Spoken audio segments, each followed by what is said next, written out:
నమస్తే, welcome to I Dream Media. So gut health ఈ మధ్యకాలంలో ఎక్కువగా మాట్లాడుకుంటూ ఉన్నారు గట్ హెల్త్ గురించి. గట్ హెల్త్ బాగాలేకపోవడం వల్లే అనేక రకాల అనారోగ్య సమస్యలు వస్తున్నాయని, మరి దీన్ని న్యాచురల్ వేస్లో కరెక్ట్ చేసుకోవడం ఎలాగా వివరాలు తెలుసుకుందాం. ఈరోజు మనతో పాటు ఉన్నారు ప్రముఖ యోగా గురు యోగిని అరుణాదేవి గారు. మేడం నమస్తే. నమస్తే అమ్మా. మేడం, జనరల్గా గట్ హెల్త్ దీనికి ప్యాకేజీలు కూడా వచ్చినాయి బయట. సో గట్ హెల్త్ బాగా చేసుకోవడానికి ఈ ప్యాకేజీ 30 days అలాగా. అసలు ఎందుకు గట్ హెల్త్ మీద అంతగా ఇష్యూస్ అనేవి వస్తున్నాయి? ఎందుకు గట్ హెల్త్ పాడైపోతుంది మనకి? గట్ హెల్త్ పాడైపోతుంది అంటే మీరు అన్నట్టుగా గట్ హెల్త్ కోసం టీస్ కూడా ఉన్నాయి. డిటాక్స్ టీస్ అని, గట్ హెల్త్ ఫుడ్ అని, గట్ హెల్త్ డైట్ అని చెప్పేసి. అది నేను మీకు ఫస్ట్ నుంచి చెప్తాను, ప్రత్యేకించి ఇట్లా ఏం చెయ్యొద్దు. మంచి ఆహారం తీసుకోవాలి. ఆహారం కన్నా కూడా ఇక్కడ ఇంపార్టెంట్ ఏంటంటే మంచి ఆలోచనలతో ఉండడం. మీ గట్ బాగుండాలి అని అంటే ఓన్లీ ఫుడ్డే కాదు, ఆలోచనలు బాగుండాలి. మీ ఆలోచనల్లో ఇన్బ్యాలెన్స్ అంటే ఎక్కువ స్ట్రెస్లో ఉన్నా, లేకపోతే విపరీత ఆలోచనలు అంటే వ్యతిరేక ఆలోచనలు అని అంటే ఎప్పుడు సాడ్గా ఉండడం కానీ, లేకపోతే ఎప్పుడు అసూయతో అంటే వేరే వాళ్ళని కంపేర్ చేసుకుని మనం అయ్యో మనం అలా లేమే, మనకి ఇది లేదే, ఇది ఉంటే బాగుండేదే, అది ఉంటే, మనకు ఉన్నవి మర్చిపోయి లేనివి కోసం ఎక్కువ ఆలోచించి దానికోసం ఆలోచించినప్పుడు జలస్ ఉండకూడదు. ఇలాంటివి ఎక్కువగా ఉన్నప్పుడు మీ గట్ హెల్త్ పాడైపోతుంది. Mental health gut health very very important. ఎందుకంటే మనం సెకండ్ బ్రెయిన్ అంటాం. ఏది? ఈ స్టమక్ ని సెకండ్ బ్రెయిన్ అంటాం. బ్రెయిన్ ఇక్కడ ఒకటి ఉంది, ఇంకోటి ఇక్కడ ఉంది. ఎందుకంటే ఇమీడియట్ గా రెస్పాండ్ అయ్యేది ఇదే. మీరు స్ట్రెస్లో ఉన్నా, టెన్షన్లో ఉన్నా, బాధలో ఉన్నా కూడా ఇమీడియట్లీగా రెస్పాండ్ అయ్యేది ఇదే. మీకు జ్యూసెస్ ఏదైతే రిలీజ్ అవుతాయో, మనకి డైజెస్టివ్ జ్యూసెస్ ఉంటాయి కదా, ఆ జ్యూసెస్లో ఇన్బ్యాలెన్స్ వచ్చేస్తుంది. అప్పుడు డైజెషన్లో ఆటోమేటిక్గా ఇన్బ్యాలెన్స్ వచ్చేస్తుంది. కఫ పెరిగిపోతుంది లోపల. ఆ కఫ పెరిగినప్పుడు ఏమవుతుందంటే వాటర్ ఎక్కువ పెరిగిపోతూ ఉంటుంది. ఇలా పెరిగినప్పుడు ఇంకోటి ఏంటంటే డ్రైనెస్ వచ్చేస్తుంది లోపల, ఇంటెస్టైన్స్ లోపల. స్మాల్ ఇంటెస్టైన్స్లో కానీ, ఈవెన్ పెద్ద పేగుల్లో కానీ బాగా డ్రైనెస్ వచ్చేస్తుంది. డ్రైనెస్ వచ్చినప్పుడు ఇమీడియట్లీగా ఏమవుతుంది, గట్ హెల్త్ పోతుంది. మీ పెద్ద జాయింట్స్ ఏవైతే ఉన్నాయో ఆ జాయింట్స్ కూడా అరిగిపోవడం తొందరగా, అయితే పెయిన్ రావడం, ఇలాంటివన్నీ వస్తాయి. సో మనం ఊరికే ఫుడ్ మీద కాకుండా మన ఆలోచనలు కూడా చాలా చాలా ఇంపార్టెంట్ మన గట్ హెల్త్కి.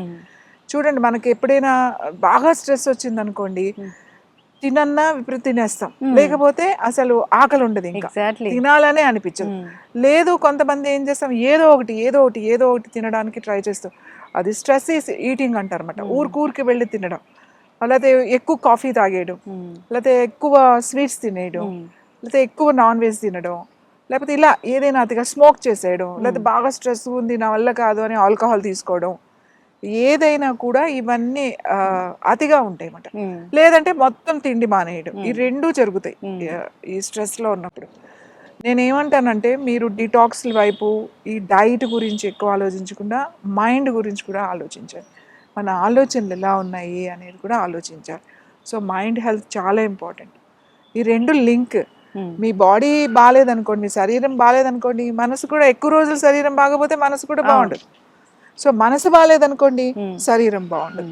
మీ మనసు బాగాలేదు, ఏదో స్ట్రెస్ నడుస్తుంది, ఏదో ఒక పీరియడ్ మీకు ఏదో కష్టాలు ఏదో నష్టాలు నడుస్తున్నాయి, అలానే ఎక్కువ రోజులు ఉంటే మెల్లమెల్లగా first back pain, neck pain, ఈ జాయింట్ పెయిన్స్, నీ పెయిన్స్, మెల్లమెల్లగా ముందు indigestion problem, acidity problem, gastric problem, constipation, లేకపోతే డయేరియా. అంటే ఎన్నిసార్లు వెళ్ళినా కూడా సాటిస్ఫాక్షన్ ఉండదు. 4-5 సార్లు వెళ్తూ ఉంటారు. సో 4-5 సార్లు వెళ్తున్న దీనికి IBS అంటారు, ఇరిటబుల్ బౌల్ సిండ్రోమ్ అనేస్తారు. కానీ ఇక్కడ ప్రాబ్లం ఎక్కడ వస్తుంది, మైండ్. ఇది ఇంపార్టెంట్. మీరు దీన్ని రిలాక్స్డ్గా ఉంచుకోవాలి. మనకి ఎప్పుడు ప్రాబ్లమ్స్ ఉంటాయి, మనకి ఎప్పుడు లైఫ్లో ఒకటి తర్వాత ఉంటాయి. ఎప్పుడు సుఖాలే ఉండవు, ఎప్పుడు కష్టాలే ఉండవు, ఎప్పుడు నష్టాలే ఉండవు. మనం ప్రతి దాన్ని అది బ్యాలెన్స్ చేసుకుంటూ వస్తాం, అన్నీ చూస్తాం, మనం యాక్సెప్ట్ చేయాలి, అన్నీ యాక్సెప్ట్ చేయాలి. ఎస్, మనం దీంట్లోంచే కదా నేర్చుకునేది. మనకి నష్టం రాకపోతే, మనకు బాధ రాకపోతే మనకు ఆ సుఖం గురించి ఎలా తెలుస్తుంది? అసలు మీరు ఎలా ఆలోచిస్తారు? ఆలోచన కూడా రాదు, మీ బ్రెయిన్కి వర్కే ఉండదు. స్ట్రెస్ అనేది ఎప్పుడూ ఉండాలి, ఉండకపోతే మీరు ముందుకు వెళ్ళలేరు. ఆ ఒత్తిడి అనేది ఉండాలి. కానీ మరి విపరీతమైనది ఉండకూడదు. అలా ఎక్కువ ఉన్నప్పుడు గట్ ఇష్యూస్ వస్తాయి. ఓకే. సో అలాగే టైంకి తినడం, టైం దాని గురించి ప్రత్యేకించి క్లీన్ చేసుకోవాలి అట్లా ఏం అవసరం లేదు. టైంకి తినండి, ఎక్కువ వెజిటబుల్స్, బాయిల్డ్ సలాడ్స్ తినండి. అంటే మసాలాలు, ఎక్కువ ఉప్పు, ఎక్కువ కారము అసలు లేకుండా కాదు, అన్ని ఎక్కువ ఆయిల్ ఇలాంటివన్నీ మానేసి మనం హెల్త్ బాగుపడాలి, గట్ హెల్త్ బాగాలేదు అని అనుకుంటే మీరు బాయిల్డ్ వెజిటబుల్స్ తినడం, తర్వాత ఫ్రెష్ సీజనల్ ఫ్రూట్స్. ఇప్పుడు బాగా బయట నుంచి డిఫరెంట్ ఫ్రూట్స్ వస్తాయి, అట్లాంటి ఏం తినొద్దు. ఆ కోల్డ్ స్టోరేజ్లో వచ్చే తినొద్దు. చక్కగా మన బయట దొరుకుతాయి కదా వెండర్స్, మనకు బండ్ల మీద అమ్ముతారు, అవి ఎప్పుడూ కూడా కోల్డ్ స్టోరేజ్లో వచ్చి ఉండవు. అవి బాగా నిల్వ ఉంటే వాడి బండి పొద్దు సాయంకాలానికో లేదా నెక్స్ట్ డే సాయంకాలానికో అయిపోవాలి అవి. సో అలాంటివి మనకు దొరికే జామకాయలు, మనకు దొరికే అరటి పళ్ళు, పనస పళ్ళు, మన సీజనల్ ఫ్రూట్స్ తినండి. ఇప్పుడు బాగా ఇంకొకటి ఏమవుతుంది అంటే బయట ఫ్యాన్సీ ఫ్రూట్స్ వచ్చేస్తున్నాయి, బయట నుంచి వచ్చేస్తున్నాయి. మనకి ఇప్పుడు ఎక్స్పోర్ట్ బాగా ఉంది, అవి ఎప్పుడవో కోల్డ్ స్టోరేజ్ లో వస్తాయి. ఈవెన్ యాపిల్స్ ఆల్సో ఎప్పుడో లాస్ట్ ఇయర్ పంట మనం ఈ ఇయర్ తింటున్నాం, అన్ని 1 year అయి కోల్డ్ స్టోరేజ్ లో ఉంటాయి. ఈవెన్ ఆరెంజెస్ కూడా సీజన్ గా వచ్చే ఆరెంజెస్, అంటే ఏ సీజన్ లో వచ్చే ఫ్రూట్స్ ఆ సీజన్ లో తినడం అనేది చాలా మంచిది. మనకు అన్ని దొరుకుతాయి కదా, దొరకని ఫ్రూట్స్ మీదకి వెళ్ళాల్సిన అవసరం లేదు. ఇంకొకటి ఇప్పుడు ఇంకా ఈ డైట్ విషయంలోకి వస్తే ఎక్కువగా మిల్లెట్స్ తినడం, ఆల్ ఆఫ్ సడన్ గా మీరు ఇప్పుడు వరకు మీ డైట్ ఏదో ఉంటుంది, అది మానేసి ఆల్ ఆఫ్ సడన్ గా మీరు వేరే అదర్ ఫ్రూట్స్ లోకి వెళ్తే ఒక్కొక్కసారి అది యాక్సెప్ట్ చేయదు, లోపల డైజెషన్ సరిగ్గా ఉండదు, గట్ దెబ్బతింటుంది. అలాగే విపరీతమైన డైట్స్, లేకపోతే నో కార్బ్స్ అని, లేకపోతే కీటో అని, లేకపోతే ఇట్లా చాలా రకాల డైట్స్ ఉన్నాయి. ఎక్కువ ప్రోటీన్ తీసేసుకోకపోవడం, ఉన్నది వెయిట్ లాస్ అయిపోవాలి అని చెప్పేసి ఇవన్నీ చేయడం వల్ల అప్పుడు బాగుంటుంది మీకు. డెఫినెట్ గా మీకు ఒక 3-6 months పెద్ద ఏం డిఫరెన్స్, కొంతమందికి 1 year వరకు పెద్ద డిఫరెన్స్ కనపడదు. కానీ ఆఫ్టర్ దట్ లివర్ ఇష్యూస్ వస్తాయి, కిడ్నీ ఇష్యూస్ వస్తాయి, గట్ ఇష్యూస్ వస్తాయి. ఒక్కసారి గట్ డిస్టర్బ్ అయిందంటే దాన్ని సెట్ చేయడానికి ఇయర్స్ పడుతుంది. ఎందుకంటే మెడిసిన్స్ లేవు, మెడిసిన్స్ ఎలా వేస్తాము. అలా నా దగ్గర చాలా మంది ఉన్నారు, విపరీతంగా తేనె నిమ్మరసం 10 రోజులు 15 రోజులు ప్రొద్దునుంచి ఏంటి రోజుకి ఒక్కొక్క బాటిల్ తాగేసేయడం. ఇప్పుడే రకరకాల డైట్స్ ఉన్నాయి, నేచర్ క్యూర్ హాస్పిటల్స్లో కూడా అట్లా ఎక్కువ తాగించడం. ఆ వెయిట్ లాస్ అయిపోతారు, ఏవి తినకపోతే వెయిట్ లాస్ అయిపోతారు కదా. ఇలా ఏదైతే విపరీతంగా చేస్తున్నామో, కొంతమంది ఏమో ఊరికి ఇంకా వేడి నీళ్ళు తాగితే మంచిదని ఇంకెప్పుడు వేడి నీళ్ళు తాగడం, మార్నింగ్ నుంచి ఈవినింగ్ వరకు వేడి నీళ్ళు తాగుతూనే ఉంటారు. కొంతమంది ఏమో ఏంటి కోల్డ్ వాటర్, చిల్డ్ వాటర్ తాగితే వెయిట్ లాస్ అని చెప్పి అది ఏదో చేస్తూ ఉంటారు. అది డిఫరెంట్, ఎవరికి నచ్చింది, ఎవరికి ఇష్టమైంది, ఎవరికి అనుకూలంగా ఉంది వాళ్ళు ఇష్టం వచ్చినట్టు చేసేస్తున్నారు. కానీ గుర్తుపెట్టుకోవాల్సింది ఏంటి, మన లోపల ప్రతి అవయవానికి కూడా మైండ్ ఉంది, అది దానికి అర్థం చేసుకుంటుంది. అది మనం జాగ్రత్తగా దాన్ని అర్థం చేసుకుని నీ బాడీ గురించి నీకే తెలుస్తుంది, నా శరీరం గురించి నాకు తెలియాలి. సో ఏమి తినాలి, ఏమి తినకూడదు, ఎలా తినాలి అనేది ఇంపార్టెంట్. ఇప్పుడు ఈ గట్ హెల్త్ అందరికీ గట్ ఇష్యూస్ ఎందుకు వస్తున్నాయి అని అంటే ఈ కషాయాలతో ఆగేసేయండి. ఇప్పుడు రావి కషాయం చాలా మంచిది, లేకపోతే ఇంకొకటి ఏదో గానుగ కషాయం మంచిదే. ఎప్పుడు తాగాలవి, నీకు ఏమైనా ప్రాబ్లమ్స్ వచ్చినప్పుడు, ఏమైనా వస్తుంది అని అనుకున్నప్పుడు, ఏమైనా సిమ్టమ్స్ కనపడుతున్నప్పుడు నువ్వు తాగు. అంతేగాని నువ్వు ముందే కూర్చుని రోజు రావ కషాయం, రోజు జామా కషాయం అవసరం ఏంటి? దట్స్ ఆల్సో మెడిసినే, ఔషధం లెక్కలోకే వస్తుంది అది. ఎవరు మన పురుగులు రోజు కూర్చొని కషాయాలు కాసుకుని ఎవరు తాగలేదు. అనేది ఎప్పటికీ మంచిది కాదు, ఏది అతి మంచిది కాదు. నువ్వు చేయాల్సింది ఏంటి అని అంటే టైంకి నిద్రపోవడం. గట్ హెల్త్ నీ స్లీప్కి చాలా దగ్గర సంబంధం ఉంది. మీకు నిద్ర సరిగా లేదు అంటే మీకు డైజెషన్ కాదు. సో 2 రోజులు మీరు నిద్రపోలేదు అనుకోండి, 3rd డే మీరు ఫుడ్ తింటే మీకు డైజెషన్ అవ్వదు.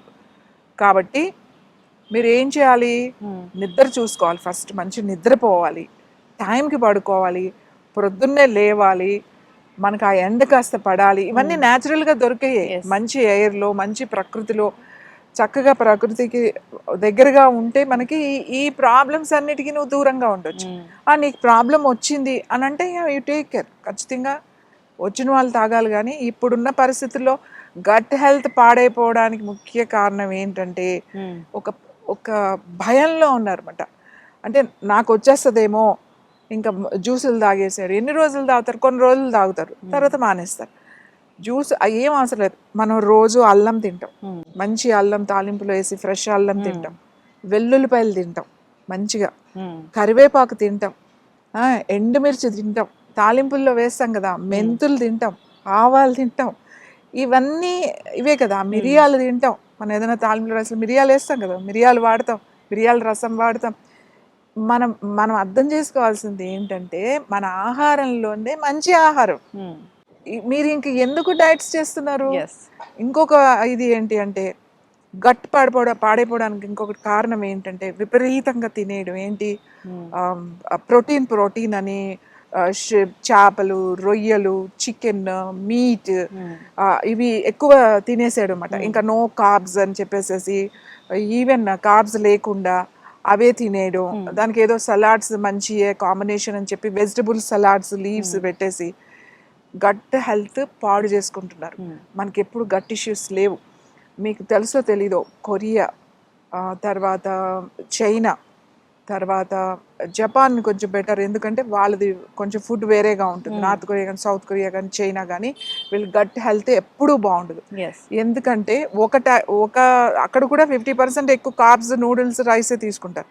50% ఎక్కువ సీ ఫుడ్డే తింటారు వాళ్ళు. విపరీతమైన సీ ఫుడే కాదు, అసలు ఏది దొరికితే అది తినేస్తారు. మరి అదంతా ప్రోటీన్లోనే కదా. కానీ ఇలా తినడం వల్ల వాళ్ళ గట్ ఇష్యూస్ వాళ్ళకి ఎక్కువ ఉన్నాయి. ఎవరికి ఎక్కువ ఉంటాయి గట్ ఇష్యూస్? మీకు సరిగా లిక్విడ్స్ అంటే వాటర్ తాగిన వాళ్ళు, ఏదైతే విపరీతంగా కొన్ని నెలలో ఏదో చేస్తారు చూడు, వాళ్ళకి ఖచ్చితంగా గట్ ఇష్యూస్ ఉంటాయి. వాళ్ళకి మళ్ళీ గట్ క్లెన్జింగ్ అని, గట్ హెల్త్ అని చెప్పి ప్రత్యేకించి ప్రోగ్రాంలు ఇవి. అంటే ఉన్న దాన్ని పాడు చేసుకొని మళ్ళీ దాన్ని రిపేర్ చేసుకోవడం. ఇది ఎక్కడ పద్ధతి?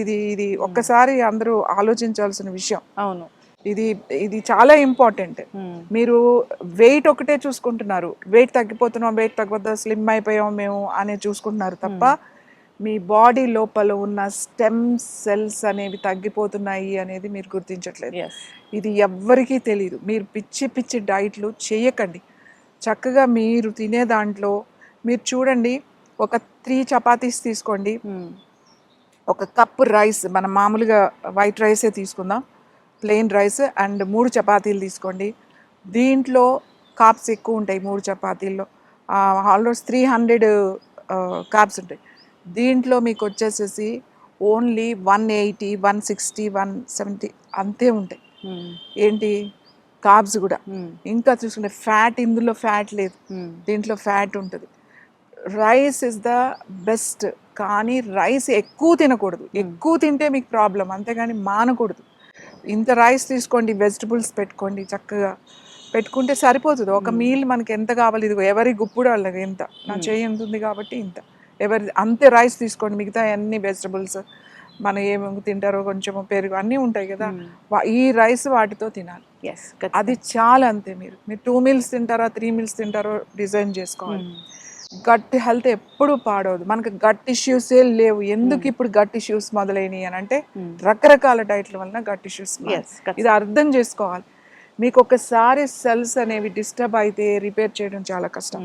అలాగే గట్ హెల్త్ చాలా చాలా కష్టం. కాన్స్టిపేషన్, తర్వాత ఇరిటబుల్ బౌల్ సిండ్రోమ్స్, తర్వాత కోన్ డిసీజెస్, తర్వాత పెయిన్. ఎందుకు ఉంటుందో పెయిన్ తెలియదు. ఇప్పుడు నా దగ్గర ఉన్నారు, మేము ఒక్కొక్కరిని వీళ్ళని, అంటే వీళ్ళు విపరీతమైన డైట్ చేసిన వాళ్ళు, ఆల్రెడీ ఒక 40 kgs 50 kgs తగ్గిన వాళ్ళు. వీళ్ళందరూ అందరూ వెయిట్ లాస్ మీద చేసిన వాళ్ళే. అందరికీ ప్రాబ్లం ఉంది, డిఫరెంట్ ప్రాబ్లమ్స్. ఈ రోజుకి కూడా స్కిన్ డ్రైనెస్ తగ్గడానికి 1 year 2 years పడుతుంది మాకు. ఇప్పుడు ఇంకా దాంట్లో ఉన్నారు వాళ్ళు.